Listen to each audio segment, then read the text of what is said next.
We're here with Adam Wardzinski at the 2025 American Nationals. Adam, you're doing some coaching here, but now Vegas is also a place that you call home. So tell me how it's been living in Vegas so far.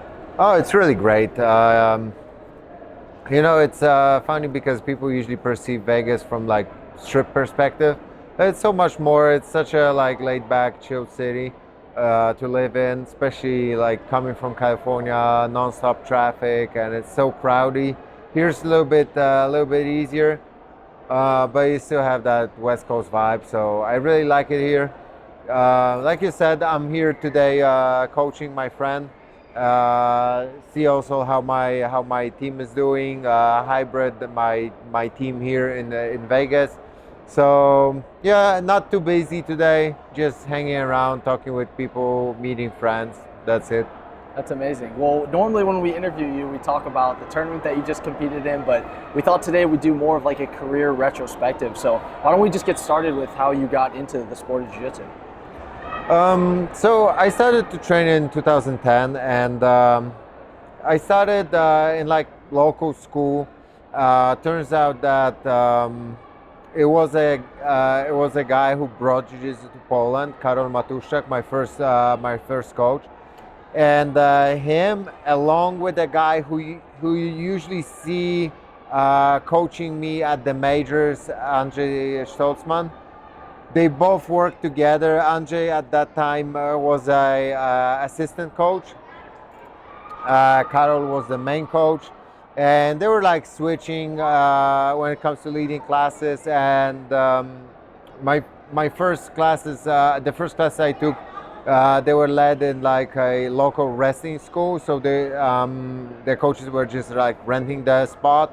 And then we have another spot in the like a little bit further away in the city center, where we could go and train with like other members of the team. So that was a cool thing about the whole thing, that we had multiple spots and a lot of people from different parts of the town. And yeah, this is how I started 2010. I went there in March, and I fell in love in jiu-jitsu from a first training, to be honest. Felt like, it's a weird feeling because you don't know much, and you get like mauled by higher belts. You do like if you're like sort of like athletic and you did a little bit of sports before, you're doing sort of a good work with like lower belts, but at the end of the day, you're not doing great, but you have this weird feeling that this is your thing and this is where you belong, and this is what I felt from a first class, and I stayed with the sport till this day. So 2010, I think you're around 18 years old. Yeah, 18. And for someone who's achieved what you've achieved, that's considered like a pretty late start. Was that when you first started, were you already thinking about the goals you had in the sport, or were you just doing it for the love of jiu-jitsu? Well, when I started, I didn't know if I'm going to compete or not. Actually, when I was about to start, I didn't know if I'm going to compete or not. But as soon as I get to jiu-jitsu and I took my first class, I was pretty sure that this is the thing I want to do. I want to compete, because I was always like very competitive, and I had no clue how far I can get, but I always had this like next step inside. So for me, at first was like local tournaments and Polish nationals, and after winning that on like lower levels, I started to look a little bit further, European championships, and after that even further, But it was always like one step ahead, just focusing what's in my side and not reaching too far when it comes to like, maybe not dreams, because dreams you can have as big as you want, but more like next goal, So it was pretty surreal to like just train in Poland in that time, and even thinking about going to Worlds and winning Worlds, totally surreal. But yeah, like I said, step by step, it was like more visible and more palpable and more real, you know. And eventually we got here. Um, yeah, pretty long journey, pretty crazy journey. What was jiu-jitsu like in Poland when you first started? It was developing fast actually, and I would say that was the years of like the fastest development and biggest leap. I would say from like 2013 maybe to like 2016 17 I saw like a huge jump, and people started to look more abroad, to start competing in international tournaments, going to Europeans more, even crossing the ocean to go to Worlds, go to Pans. So at that time that was like a big leap for Polish Jiu-Jitsu. And also the national scene was booming with tournaments happening all the time, basically, like every second week or every weekend. I remember like being blue belt, I was able to compete like every second weekend, and that was the thing I was doing, you know. As a blue belt, my goal was to like get as much experience as I can, and you know, win as many medals as I can. So I was competing like sometimes every weekend, sometimes every second weekend, and the national scene was allowing that, you know. There was so many events that, and till this day, it's even more right now. You can compete, I believe, every weekend, and there's multiple events every single weekend. So you have choice. The scene is you know, bigger than ever. So many competitors competing and just training, and there's so many gyms, and it's really big. So were you into competition pretty early on? Like, do you have some experiences from the color belts competing that were pretty memorable to you that you can share? Say again? Were you into competition pretty early on into your journey? Oh yeah. And if so, do you have any experiences in particular from your color belts that you wanted to share? My goal as a color belt was to always have as many matches as I can and as many tournaments as I can. And I was talking with my friend today. We had this like crazy mentality. It was basically me and a couple friends from the city, not even from my gym. We had this like group of like very obsessed about jiu-jitsu people in our city, and it was basically like one person or two people from each academy in the city, and we just like we've been meeting, training together. We always like went to compete abroad together, so it was like 8-10 people, and we had this idea that we're gonna go to the like the other side of the Germany. So Poland is bordering with Germany, with their eastern border, and the competition was like all the way to the west. And we had this idea that we're gonna go there, and we're gonna compete in that local tournament. I believe it was some sort of a trials for World Pro. And then next day there was Munich Open, IBJJF in Munich.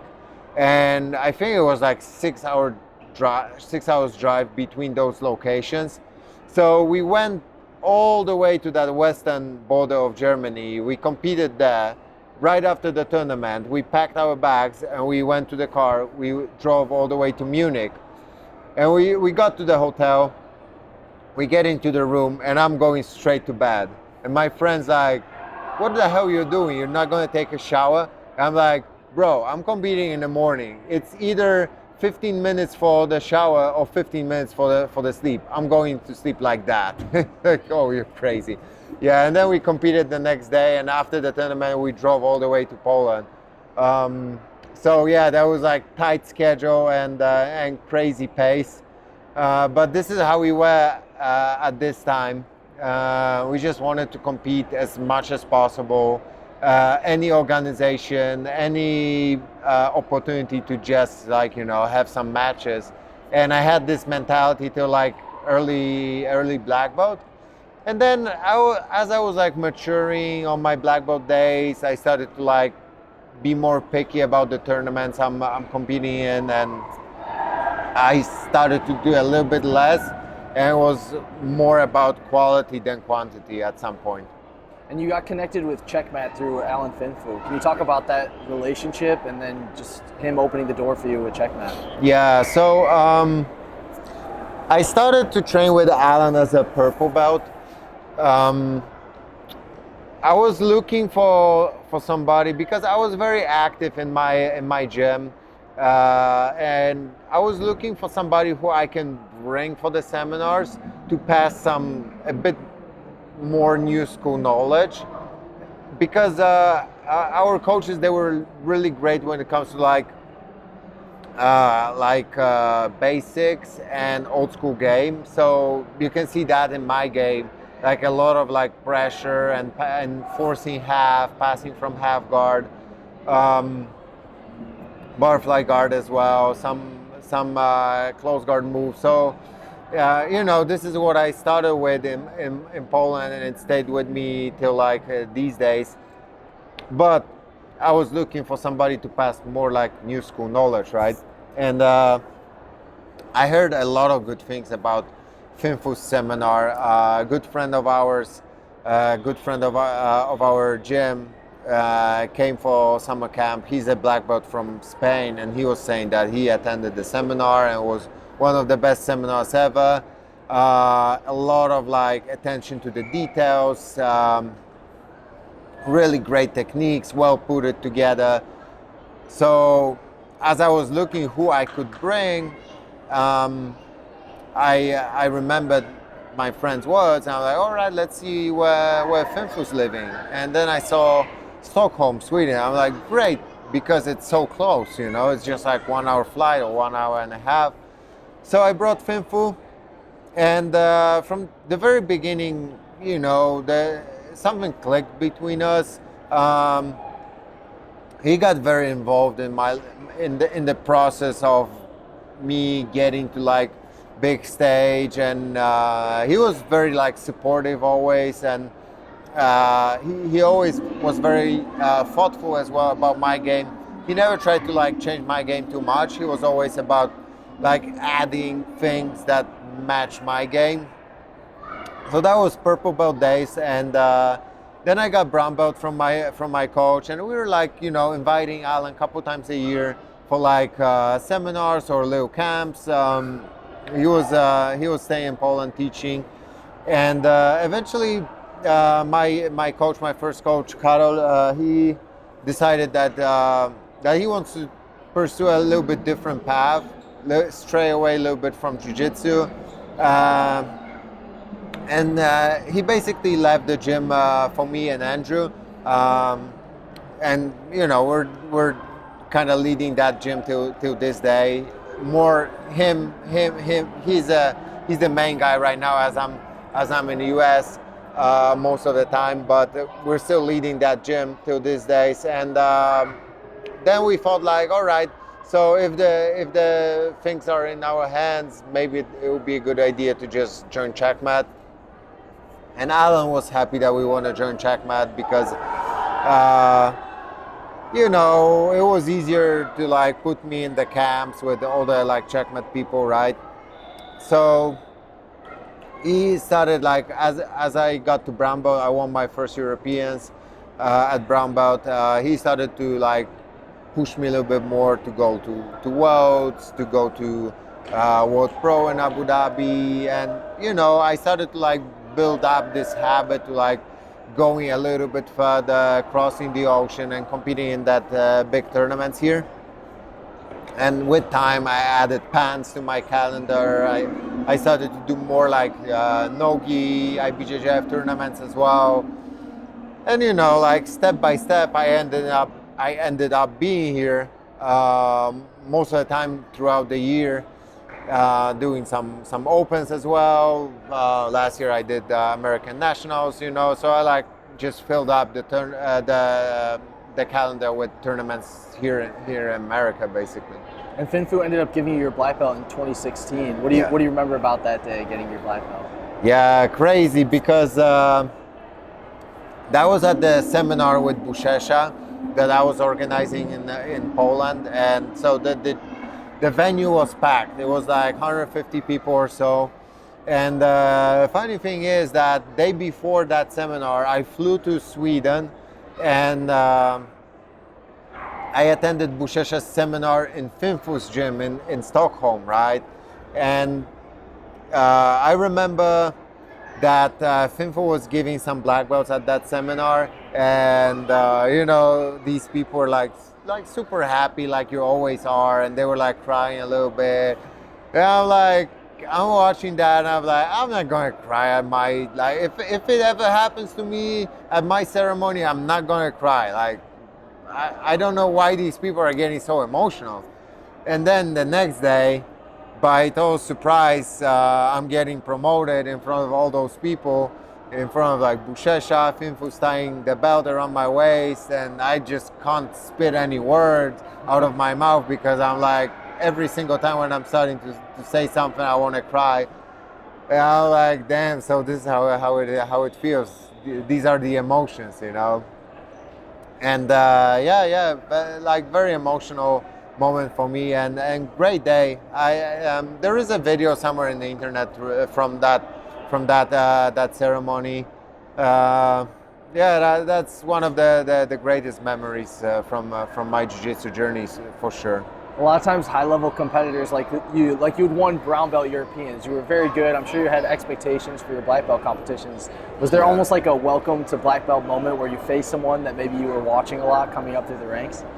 I had a pretty good start in the black belt division because I got bronze at Europeans, and Europeans was, I think, my first tournament after getting my black belt. But right after that, I was competing in Munich Open, and I had some pretty tough fights. I fought against some legends like Lagarto and Igor Silva, and I was able to win quad gold at that event. So one of my first events, first comps as black belt, and getting that quad gold was pretty sick. So I felt like, all right, I belong here. It wasn't like, hitting the wall or something. And, these couple years, first years as a black belt, they were like tough and sort of like enjoyable at the same time, because I won a lot. I was still on that kind of habit of competing a lot and doing as much as possible. So I was always like, throughout the season, I was getting so many medals, and very often I was competing like 4 divisions over one day at the IBJJF tournaments, and there was like so many local tournaments in Europe coming up. IBJJF was booming in Europe at that time. And so that was like so enjoyable because I had like tons of matches. But on the other hand, it was tough because every single time when I was competing at majors, I was at some point coming short, getting some medals, hitting that podium, but rarely getting to the top. And big tournament for me was PANS 2019. When I got silver, I was able to win some very tough matches. I had Leandro Lo in the semifinal, and I had Kainan Duarte in a final, and I just lost the final by advantage. So that was like a really good tournament for me. But this is how it was, even though I had like the best day ever, I couldn't get that gold. And that changed at 2022, when I started to like win more majors, and I started to be more consistent with winning big tournaments. There was a couple of turning points in my mind that I wanted to highlight and get your take on. I know you won Nogi Worlds in 2019, but like you said, 2022 was a big year for you. Yeah. That was your first European gold medal. Can you talk about that event, what that meant to you? So like you mentioned, 2019 I won Worlds Nogi, but Nogi was never like the biggest goal for me. So winning that Nogi Worlds didn't feel like dream coming true or something. It was like, oh cool, it's like it's a good tournament to win, and it's beneficial because you don't have to pay the registration fees, and you have that world title on your account. So it's like it's okay, but it was never like the big dream of mine, big goal. It was always gi, right? So then the whole pandemic thing hit, and it got a little bit slow for like a year or so. And then IBJJF came back to Europe, 2022 Europeans. I was able to finally win my first European title at black belt. Good tournament for me in general because I won my division. I had bronze in open class, some pretty tough matches on the way, so I was really happy with that. And this tournament gave me like a little bit of like confidence boost because it finally happened. I have my gold medal from gi majors, and I started to believe like I can get even more, so that this is real, this is possible. So why not getting more? Yeah, second event that I felt like was a big turning point for you was 2023 Pans. Yeah. You made it to the final, and you were down by quite a few points leading into the last minute or 90 seconds of the match. You swept past the guard into the mount, and then what sealed the win was a last-second advantage with a cross choke. And I remember that being so crazy. Do you feel like that was a turning point for you too? Yeah, that was the next step, I would think. So, like I said before, I was like, throughout my career, it was always just like taking one step ahead, never making like a big leap, And Europeans was like first step towards doing big things on the gi scene, and naturally after Europeans, when you think about the next most prestigious tournament is Pans. Pans is sort of like little worlds, because a lot of competitors signing up for Pans, trying to see how's their performance and how's their division, and how they can get a little bit better. What should they work on before Worlds?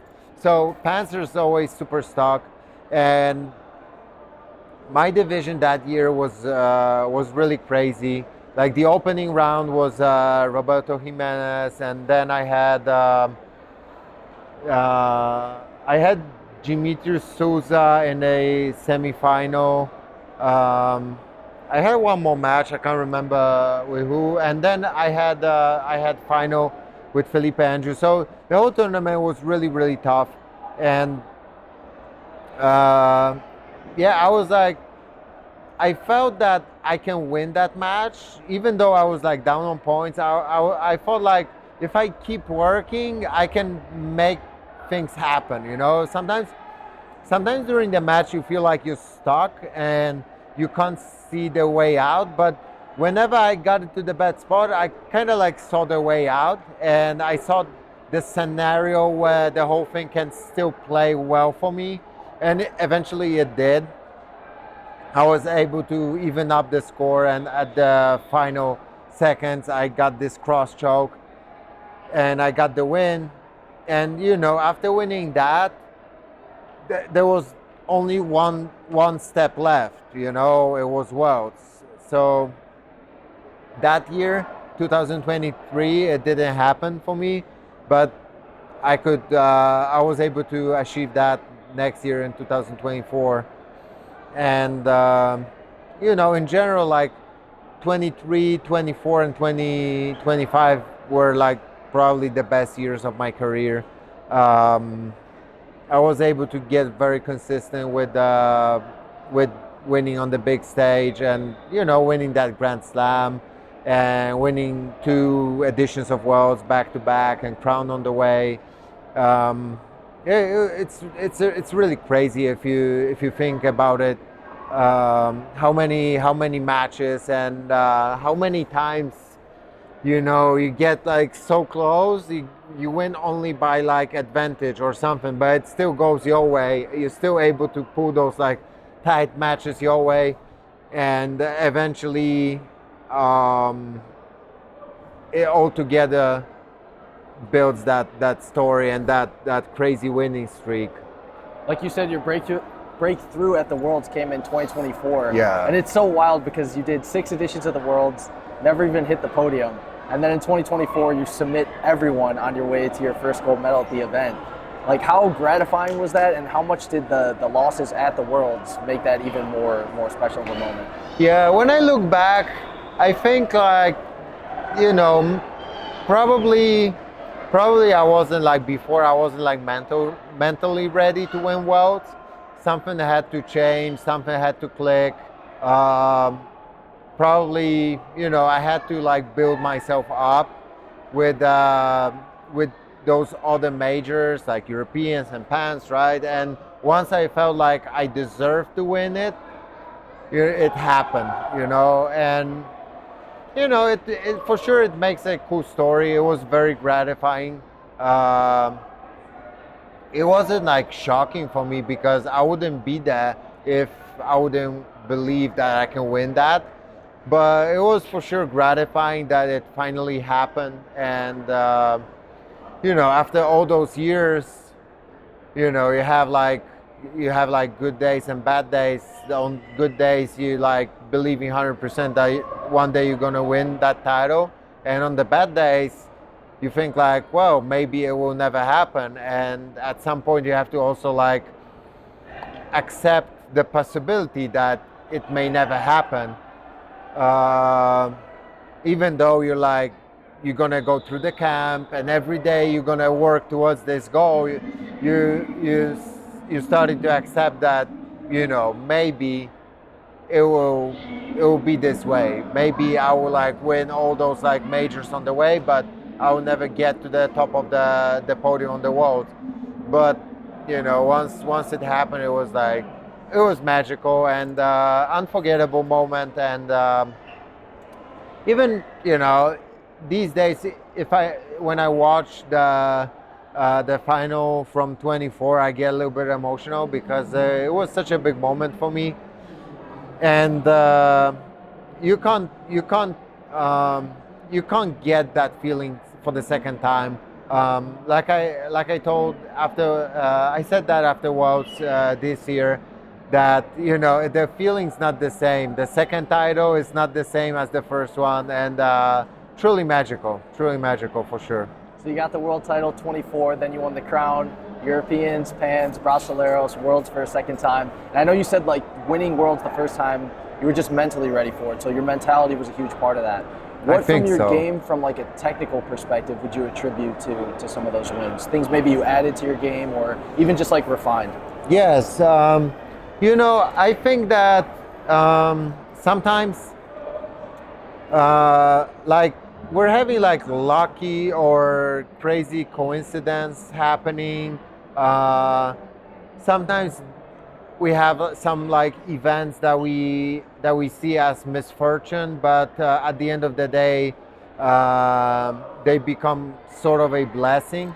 And for me, in 2024, I won Europeans, and I was coming to Pans very confident. And then in the semifinal, I fell on my shoulder. I end up injuring myself and losing that match. And for like a couple weeks, I wasn't able to train with such intensity. And the lucky thing was that the injury wasn't very like serious, and I was still able to like train a little bit. but nothing close to the intensity of my day-to-day routine. And I had a lot of time to like think through my game and also watch instructionals and see different approaches and think through what would match my style.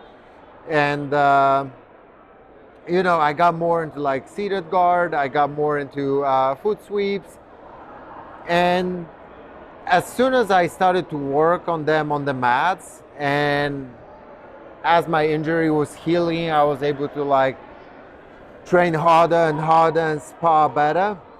I felt like this is something that works really well for me, and it really fills up the gaps in my game that I had. And I believe that was a key technical factor to my 2024 victory, adding that sit-up guard, a weapon against outside passers, people who pass on their feet, adding these foot sweeps as well. It helped me to become a little bit more dangerous to outside passers or like fast-paced passers. It always, even if you don't finish the move, even if you can't execute the move, it takes away a little bit of confidence from your opponent, and they tend to drop on the knees a little bit more and stabilize the position on the knees, which works better with my butterfly guard game. So I think I was able to break down the gaps in my game pretty well and fix them. And like I said, sometimes we see some events as misfortune, but at the end of the day they are blessing. And probably that injury after that I got on pants, and that time after where I had just space and time and enough focus to just sit down and think my game through, it was a blessing for sure. So after 2025 Worlds, you put your belt down on the mat, decided to retire from competition. It's been about a month since you made that decision. Are you still kind of feeling the same way about it, like you're probably done with the major championships at adult? Well, I think it's a good decision for a couple reasons. It's always good to step off the stage after a good run, after some victories. When you're on the winning streak and everybody's like starting to follow the journey, and out of the sudden you said like, all right, enough. There's always going to be voices like, oh, you should do more, and you're still capable of winning more, and they might be true, but nobody's invincible, and nobody's young forever. And I think that it's crucial for like a good career to finish it in a right time. And I think I couldn't pick the better moment to finish mine. Yeah, you had such an inspiring and incredible career. You overcame a lot of odds, starting at 18, losing so many times at the Worlds before you got your first title. When people look back on your career, are there certain like messages or things that you want them to be able to glean from what you've done on the mats? Yeah, first of all, people think that starting at 18 is a little bit too late, but in my opinion, with proper dedication, focus, work ethic, you can achieve great things in a time span of like 10 years. So from 18 to 28, you can do a lot. You're still young, energetic, you got all that time, and very often you're gonna have still some of your parents' support. So there's no better time to actually, start a journey than like this time, like 16, 17, 18. And the good thing is that you're not burned out. You know, it's a fresh adventure for you. It's a new journey. You're excited about it, and you know, 18 is a great time to start something new, and even something as hard as jiu-jitsu, as like any sport discipline. I think 18 is still pretty good age. The other thing is that I feel like we're living in great times because we can pursue any kind of career we want. There's so many crazy career paths. There's people like unboxing toys and collectible cards on YouTube, and that's their way of career and their way of making money and you know, like pursuing their like life career. So why not giving a shot to something a little bit less crazy, but still you know, unorthodox, like jiu-jitsu, you know. And jiu-jitsu these days, it offers such a great opportunities.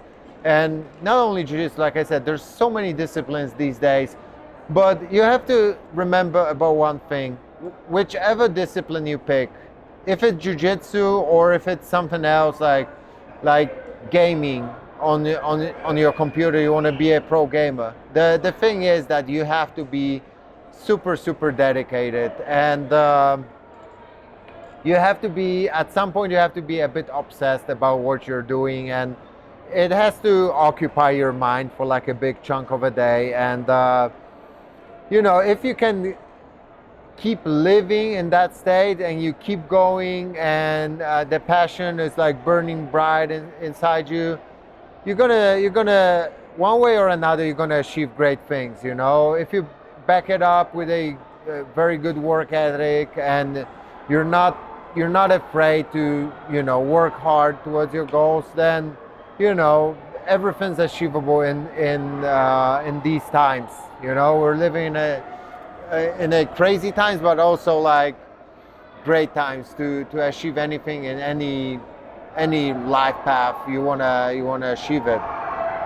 You know, this was always my thing. I was super obsessed with jiu-jitsu. Jiu-jitsu was the only thing I wanted to do, and still till this day, you know, if for some reason I'm traveling, I'm spending a lot of time away from the mat, I need to get to the mat as soon as possible and train for like feeling well, for my, you know, mental well feeling, and also because I'm obsessed about like progressing. Even though I said I'm retired, I still want to like progress in jiu-jitsu. I want to learn more, and you know, jiu-jitsu is such a big part of my life that I can't stay away from the mat. So, you know, this is sort of a mentality I think you need to have when you want to achieve something in any area. You have to enjoy your time in doing that thing, and you have to do it like every single day, multiple hours. Another cool aspect of your career that I wanted to ask you about is you do a lot of seminars, you do a lot of traveling for seminars. So you're connecting with different people in different parts of the world, sharing everything you've learned. And that's a lot of people's favorite part about jiu-jitsu, is that they can train with people who they idolize, they love watching, compete on the mat. So how important have the seminars been to you, and what do you think that's like added to your journey? Yeah, so yeah, I would say like seminars, they are a very important part of my lifestyle. Well, this is how I mostly make my living, through seminars and camps. And you know, I love seminars because each seminar is a great opportunity to not only see the new place and experience like sometimes even like new culture, like we just been to Japan, right? But experience like different worldviews, and to meet new people. And also on the jiu-jitsu side, you know, I love to spar, I love to roll. Whenever I have time, I try to roll and do some live training after the seminars. And you know, it's such a great experience to be able to roll with so many different sparring partners, and I feel like for years it contributed to my development because I connected with so many different people, fighting with so many different styles, so many different guards, so many different ways of passing guard that, it's hard to not be prepared towards any sort of situation when you had like literally thousands of sparring partners. That's amazing. Well, just a couple more questions before we let you go. I know a lot of athletes retire from adult competition and then they compete in masters for years and years and years. So they're well into their 50s and 60s. Is that something that you plan to do? Well, right now I will stay away from competition in general for a little time, and I want to see how I'm going to feel in a couple months, how I'm going to what kind of thoughts I'm going to have in my head, and then I'm going to decide. I may at some point get to master division, maybe not with such a like crazy intensity, but just doing some tournaments time to time. Maybe some like super fights, maybe some like invitational tournaments. I want to see what kind of thoughts I'm going to have after like couple months. For sure, being in Asia at Asian Championships, it brought that kind of like feeling that I would like to do that again, because it was such a big part of my life for such a long time. It's just hard to step away and say no to all those like emotions and adrenaline that comes from competing. So I'm gonna give myself some time, and I'm gonna keep training, keep thinking through what I want to do next, and eventually you're gonna know my decision for sure. So when you think about the big picture of what you want to contribute to Jiu-Jitsu post your adult competition career, are there anything specific you have in mind, like maybe an academy or just to do more seminars or anything of that nature? I enjoy the lifestyle of like, working on my game and passing that knowledge forward through my instructionals and through my seminars and camps. So this will always be the big part of my life, I believe. I'm gonna see if I really want to open the academy, if this is something I wanna do, and if it's something that the way for me to settling maybe in one place for a longer time. But for now, for sure, I wanna do a lot of like seminars and camps, because one thing is that like I mentioned, it's a big part of my lifestyle and my work. But the other thing is that my inbox like last couple years is like so jammed with messages. I get messages every single day about seminars and so many invitations. So I would love to visit as many places as I can and connect with people and share my knowledge, but also maybe pass a little bit of like motivation to younger generation. I believe whenever you connect with somebody who achieves something you're working towards, it makes it a little bit easier for you to believe that you can achieve that as well. So for sure, I wanna connect with like younger generation and maybe motivate them to work a little bit harder and show them that the goals that they're trying to reach, they are achievable through consistent hard work. They're totally achievable, and if I could do that, they can do that as well. I'm just like a human being like them. So maybe if you see somebody through the like internet perspective, social media, you see him like as somebody like so far away, and maybe like idolize that person a little bit too much, and you're thinking like, you know, that this person is so much different than you, but when this person like stands in front of you, you see like, oh, he's like just like me, you know. So throughout my seminars, yeah, I wanna for sure make people's game better on the mats, but also like motivate them to, you know, to do more, perceive more, and pursue more, and reach further. Your journey through jiu-jitsu and through competition has inspired so many people, and it's so cool to see all the opportunities that you're getting. So thank you for your contributions in competition and just through the technique that you're spreading to people and for helping to grow the sport. We really appreciate it. Sure, my pleasure. It was a crazy ride throughout the years, and I'm really happy that I got to the spot I got, and you know, I enjoyed it a lot, and I'm looking forward to see what's next. Awesome. Thanks so much for your time, Adam. Thank you. Appreciate it.